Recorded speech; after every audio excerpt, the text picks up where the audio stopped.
স্বাগতম দর্শক বন্ধুরা, আপনাদের সকলকে। আপনি দেখছেন এটাই রিয়ালিটির হেডলাইন শো। আজ 5ই জুলাই 2025। আমি অনুপ বিশ্বাস। আজ আমরা বিশ্বের বড় বড় পত্রিকা ও অনলাইন পোর্টাল থেকে বাছাই করা গুরুত্বপূর্ণ কিছু খবর আপনাদের সামনে তুলে ধরব, যেগুলো আজ খবরের শিরোনামে উঠে এসেছে। আজকের এই শোতে আপনি যা যা দেখবেন: গাজায় যুদ্ধবিরতির আলোচনা জোরালো হলেও ইসরায়েলের হামলা এখনও চলছে। জাতিসংঘ দিয়েছে এক ভয়ঙ্কর হিসেব। শুক্রবার নামাজের দিনও থেমে থাকেনি অত্যাচার। শত শত ফিলিস্তিনকে মসজিদ আল আকসায় ঢুকতে দেওয়া হয়নি। আজকের দিনেই গাজার যুদ্ধবিরতি নিয়ে হামাসের পক্ষ থেকে প্রতিক্রিয়া এসেছে। তবে ইসরায়েলের নির্ধারিত কিছু রেড লাইন এই চেষ্টাকে বাধাগ্রস্ত করছে। এদিকে গাজায় ইসরায়েলি সেনা নিহত হয়েছে। ওদিকে ইরানের প্রেসিডেন্ট ঘোষণা করেছেন, আমরা আমেরিকা ও ইসরায়েলকে কঠিন শিক্ষা দিয়েছি। এদিকে রাশিয়া ইউক্রেনকে পরিণত করেছে একটি জ্বলন্ত চুল্লিতে। রাজধানী কেঁপে উঠেছে ক্ষেপণাস্ত্রের বৃষ্টিতে। চলুন শুরু করা যাক আজকের এই শো। হেডলাইন্স শুধু শুরুতে রয়েছে, পুরো শো জুড়েই থাকছে আরও বড় বড় খবর। দর্শক, গাজার পরিস্থিতি দিয়ে শুরু করছি আজকের পর্ব। গাজায় যুদ্ধবিরতি নিয়ে আলোচনা জোরদার হলেও বাস্তবায়নের সম্ভাবনা এখনও অনেক দূর। হত্যাযজ্ঞ চলছে আগের মতোই। জাতিসংঘের রিপোর্ট অনুযায়ী 27 মে থেকে এখনও পর্যন্ত গাজায় সাহায্যের লাইনে দাঁড়ানো অবস্থায় ইসরায়েলি বাহিনী 613 জন ফিলিস্তিনিকে গুলি করে হত্যা করেছে। জাতিসংঘ এই ঘটনার জন্য জিএইচএফ এর কঠোর সমালোচনা করেছে। দর্শক, আরও একটি ভয়ঙ্কর তথ্য প্রকাশ হয়েছে। গাজায় কিছু বিতর্কিত ত্রাণ কেন্দ্রের নিরাপত্তার দায়িত্বে থাকা আমেরিকান কন্ট্রাক্টররাই সেই জায়গা থেকে গুলি ও স্ট্যান্ড গ্রেনেড ছুঁড়েছে। অর্থাৎ যারা খাবার দিতে এসেছে তারাই এখন গুলি চালাচ্ছে। এদিকে ইসরায়েলের হামলা এখনও থেমে নেই। শুধু গতকাল শুক্রবার 40 থেকে 50 জন মানুষ নিহত হয়েছে। যুদ্ধবিরতির আলোচনা চলছে, কিন্তু এখনও লক্ষ্য অনেক দূর। হামাস নিশ্চিত করেছে যে তারা 60 দিনের যুদ্ধবিরতির একটি নতুন প্রস্তাব পেয়েছে এবং সে বিষয়ে তারা সম্মতি দিয়েছে। তবে ইসরায়েলি মিডিয়া যেসব তথ্য ফাঁস করছে তাতে জানা যাচ্ছে যে ইসরায়েল কিছু রেড লাইন নির্ধারণ করেছে। তাদের প্রথম রেড লাইন হচ্ছে, ইসরায়েল দক্ষিণ গাজার মোরাক করিডোর থেকে পিছু হটবে না। আর এর মানে হলো রাফা শহরে যারা আবার ফিরতে চান তাদের জন্য কোনো পথ খুলবে না, তারা ফিরে যেতে পারবে না। ইসরায়েলের দাবি, যুদ্ধ তখনই শেষ হবে যখন হামাস তাদের সব অস্ত্র সমর্পণ করবে এবং যারা বেঁচে আছে সেই নেতারা গাজা ছেড়ে অন্য দেশে চলে যাবে, অর্থাৎ গাজার মাটি ছাড়তে হবে। তবে হামাসের পক্ষ থেকে এখনও এ বিষয়ে কোনো আনুষ্ঠানিক মন্তব্য আসেনি। তবে কিছু প্রতিবেদনে বলা হচ্ছে হামাস এখনও তাদের অস্ত্র ছাড়ার কোনো ইঙ্গিত দিচ্ছে না। সব মিলিয়ে এখন যে পরিস্থিতি দাঁড়িয়েছে তাতে দেখা যাচ্ছে হামাস যদি এই প্রস্তাব মেনেও নেয় তবুও একটি দীর্ঘ আলোচনার প্রয়োজন হবে। না, এটা এমন নয় যে তারা বলল ঠিক আছে আর সাথে সাথে 2 মাসের মধ্যে যুদ্ধবিরতি হয়ে যাবে। দর্শক, এটা এমন এক প্রস্তাব যেখানে দীর্ঘ আলোচনা হবে, কারণ এটা কোনো চূড়ান্ত সমঝোতা নয়, বরং একটি কাঠামো মাত্র। অর্থাৎ যুদ্ধের মধ্যেও সামান্য শীতল হাওয়া বইছে, কিন্তু সম্পূর্ণ শান্তির ভোর এখনও অনেক দূর। এদিকে ডোনাল্ড ট্রাম্প বলেছেন, গাজার মানুষ নরক যন্ত্রণার মধ্যে দিয়ে যাচ্ছে, আর যদি হামাস যুদ্ধবিরতিতে রাজি হয় তাহলে তিনি এ বিষয়ে নিশ্চয়তা দিতে প্রস্তুত যে পরবর্তী একটি পূর্ণাঙ্গ যুদ্ধবিরতি নিয়ে আলোচনার পথ খুলবে। তিনি বলেন, গাজার মানুষের উপর যেসব অত্যাচার হচ্ছে তাতে তিনি অত্যন্ত দুঃখিত। তবে হ্যাঁ, এটাও সত্য, মাত্র 2 দিন আগেই এই আমেরিকান সরকার ট্রাম্পের নেতৃত্বে ইসরায়েলকে $500 মিলিয়ন বেশি মূল্যের অস্ত্র সরবরাহের একটি চুক্তি অনুমোদন করেছে বা ঘোষণা করেছে।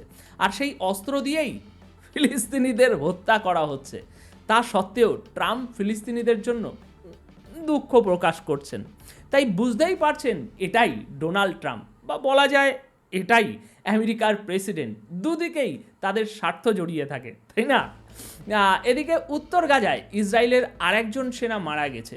ইসরায়েলি সেনাবাহিনী আনুষ্ঠানিকভাবে ঘোষণা করেছে 19 বছরের ইয়াইর এলাহু, যিনি কম্বাট ইঞ্জিনিয়ারিং ইউনিটে ছিলেন, এক অভিযানে নিহত হয়েছেন। তদন্ত চলছে কিভাবে তিনি মারা গেলেন সেটা জানার জন্য। অন্যদিকে হামাসের আল কাসাম ব্রিগেড জানিয়েছে তারা গাজার খান ইউনুস এলাকায় ইসরায়েলি সেনাঘাঁটিগুলোতে মটর শেল দিয়ে হামলা চালিয়েছে। এবার একই সময়ে ইসরায়েলি মিডিয়া জানিয়েছে খান ইউনুসে একটি অত্যন্ত গুরুতর হামলার ঘটনা ঘটেছে। গুরুতর হামলা মানে যুদ্ধক্ষেত্রে বড় আকারের একটা আক্রমণ। এমন তো নয় যে সিংড়া খেয়ে পেট খারাপ হয়েছে, তাই না? সেখানে হেলিকপ্টার থেকেও ভারী গুলি ছোড়া হয়েছে এবং মাটিতে ভয়ঙ্কর গোলাগুলি ও কামানের হামলাও হয়েছে।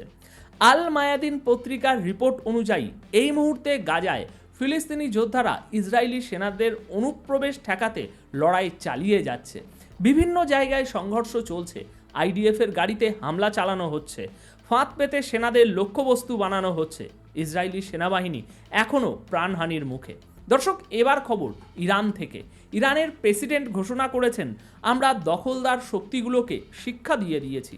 আজারবাইজানে অনুষ্ঠিত এক সাবমিটে ইরানের রাষ্ট্রপতি মাসুদ পেজিশকিয়ান ইসরায়েল ও আমেরিকাকে সরাসরি আক্রমণ করে বক্তব্য দেন। তিনি বলেন, 12 দিন ধরে বর্বরোচিত হামলার মধ্যে দিয়ে দখলদার সরকার আমেরিকার সঙ্গে মিলে ইরানের বিরুদ্ধে যুদ্ধ শুরু করেছিল।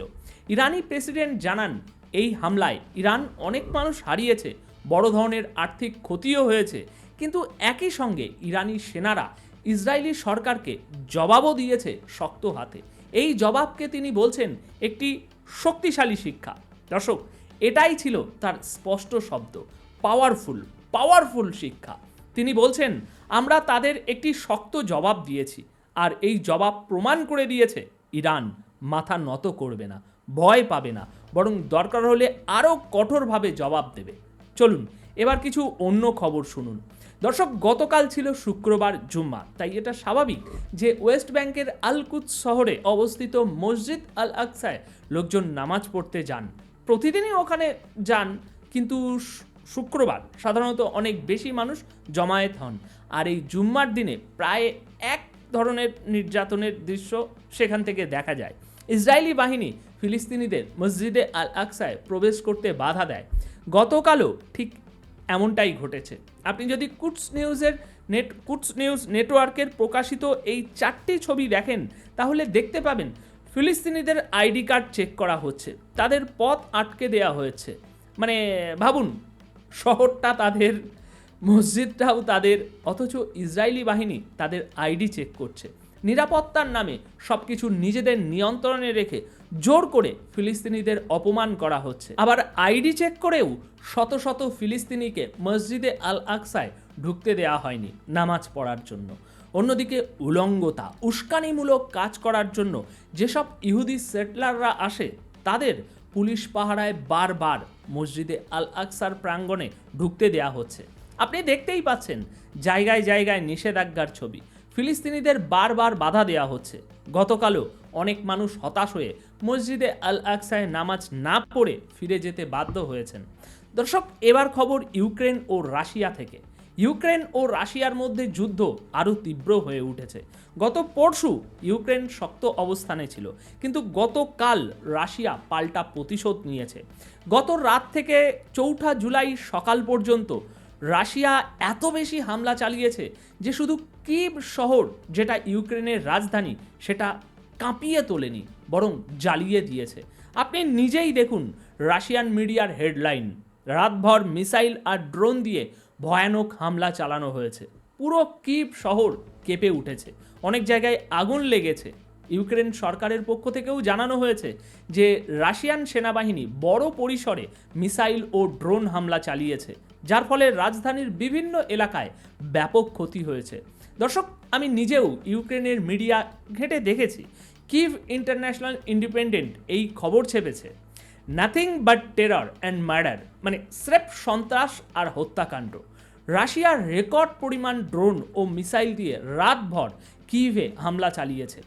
রেকর্ড মানে খুব বড় আকারে হামলা হয়েছে, আর একথা ইউক্রেন নিজেও স্বীকার করেছে।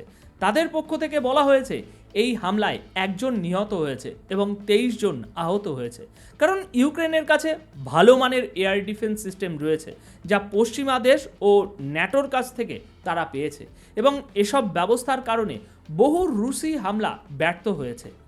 ইউক্রেনের প্রেসিডেন্ট জেলেন্সকি নিজে বলেছেন, রাশিয়া 7 ঘন্টার মধ্যে 550টি ড্রোন ও মিসাইল ছুড়েছে, যা পুরো শহর কাঁপিয়ে দিয়েছে। তো দর্শক, আপাতত এই প্রতিবেদন এখানেই শেষ করছি। অপেক্ষা করুন আমাদের পরবর্তী আপডেটের জন্য। আর চ্যানেল সাবস্ক্রাইব না করে থাকলে এখনই সেটা করে রাখুন, কারণ অথেন্টিক ও ভেরিফাইড নিউজ সবার আগে আপনার কাছে পৌঁছে দেওয়াই আমাদের একমাত্র লক্ষ্য। ধন্যবাদ আপনাদের সকলকে।